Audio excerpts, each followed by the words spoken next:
As Christians, we're commanded to seek justice and to advocate for the downtrodden among us. We're to love our fellow man no matter their past, mistakes, or the color of their skin. Showing the love of Christ, however, does not mean that we throw truth or the gospel out the window. After George Floyd was killed by a police officer in the summer of 2020, the church was caught completely off guard.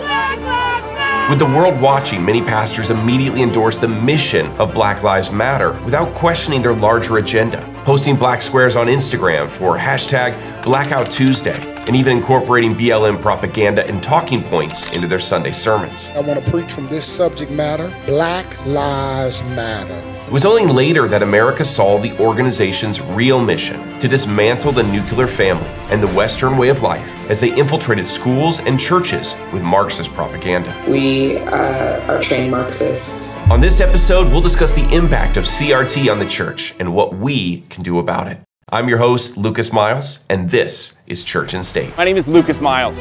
I'm an ordained minister and best-selling author. The church has been invaded. By whom? Same ideology that's attacking our state, Marxism. They want a church that bows down to the state. They want a church that worships the state. So if you want to stay informed on the most critical issues regarding religious freedom and the Christian faith, then you've come to the right place. This is Church and State. Welcome back to the show. We're talking today about critical race theory, otherwise known as CRT. And I really believe that critical race theory is one of these concepts and topics that is very difficult for people to understand. I think it's something that certainly America has struggled to understand. Our politicians, some of them have struggled to understand it. And certainly the church has had difficulties in really wrapping our minds around what this concept is as critical race theory. And we see that because so many within the church are divided over this issue. As I mentioned in the intro, there's all sorts of pastors who are sharing elements of critical race theory from the pulpit, and that is a problem because, as we're going to see, critical race theory is antithetical to the gospel of Jesus Christ. Last weekend, 15 pastors of predominantly white congregations in Decatur wrote a letter of confession to acknowledge their church's contributions to racial injustice. First off, we need to define this term, and I always like when I talk about this, to illustrate this a little bit further, is to make reference to Irenaeus. He was a 2nd century church father, and he wrote a book called Against Heresies in 180 AD. And in this book, it was essentially a manifesto against Gnosticism, the false belief, the heretical belief of Gnosticism. And what Irenaeus saw was that the 1st century church struggled to defeat Gnosticism, mostly because they didn't understand it fully. And so in the 2nd century, he wrote in his book, this is a paraphrase, but he wrote in his introduction, the 1st century church would have understood Gnosticism, they would have been able to defeat it. So therefore, I'm going to write a book detailing the heretical aspects of Gnosticism so that the 2nd century church is able to defeat it. And that's essentially the problem with critical race theory today, is because we're struggling to understand it. We've been unable to really, put a nail in the coffin on this heretical and ultimately divisive belief. Systemic racism is not only embedded in our city, our state, and our nation, it is also embedded in our churches and in us, your clergy.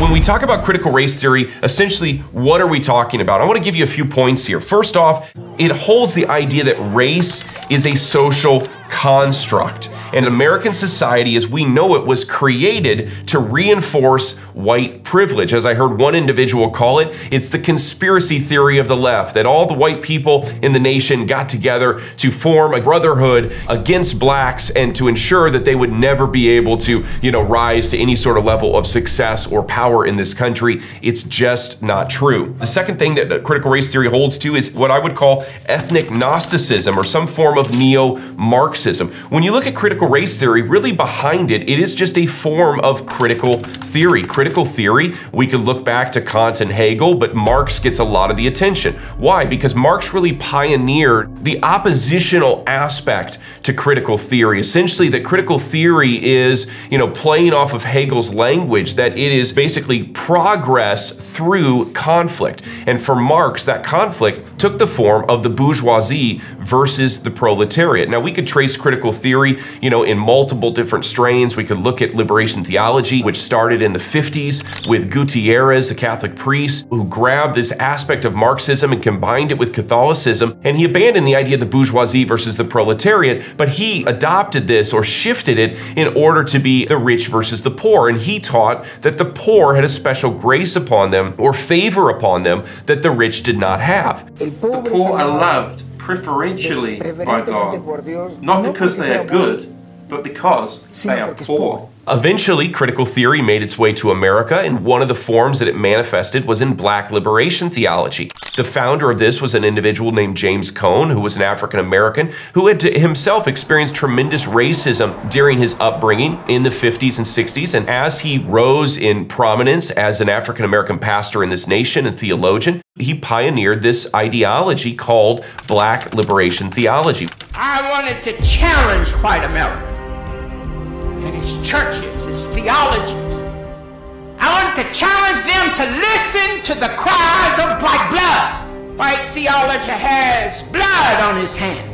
We still see elements of this today. If you remember the story of there was a professor who stood up and she had shared a prayer and she said, "Lord, help me to hate white people." And everybody, the press was horrified by this, and this got a lot of national attention. When you look at this, she was actually a liberation theologian. I'm sick and tired of Christian racial reconciliation, with all of its emphasis on embrace and celebration and gentleness and niceness.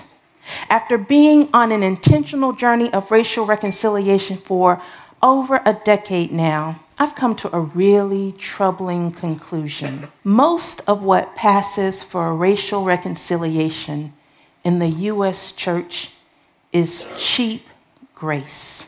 It is an exercise in making white Christians comfortable with the overwhelming guilt they experience when they confront the realities of racism. Really, what she was saying was a devout tenet of Black liberation theology. According to Black liberation theology, there's only two sins that an oppressed person can commit. The first sin is to fail to realize that they're oppressed, which is why the left hates individuals who are African American who don't see themselves as oppressed. Candace Owens and Larry Elder come to mind. Victimhood has become almost a mental plague upon Black America in particular, because that word racism is being so overused that society is becoming desensitized to it, and we actually can't even recognize it when it actually exists. We think everything is racist.